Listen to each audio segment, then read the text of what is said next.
How to redeem 16-digit code on PS4. Hello everyone, I am Bishaka and welcome to our channel. I will take you through the step-by-step process on how to redeem 16-digit code on PS4. Now, let's get right into the tutorial. First up, go to the settings menu of your PlayStation and further tap on the account management option you see there, and then under account management, tap on the account information option. You will now see the option for wallet, tap on that.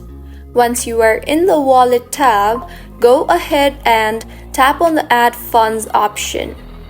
Finally, tap on the redeem codes and gift cards option, and in the interface that you will then be led to, you will see a text box. Enter your code there, and if the code that you entered is correct, then your code will be redeemed successfully. So, this is how you can redeem 16-digit code on PS4. If you found the video helpful, smash that like button, comment if you have any queries, and be sure to subscribe to our channel Login Giants for similar helpful tutorials. See you on the next one.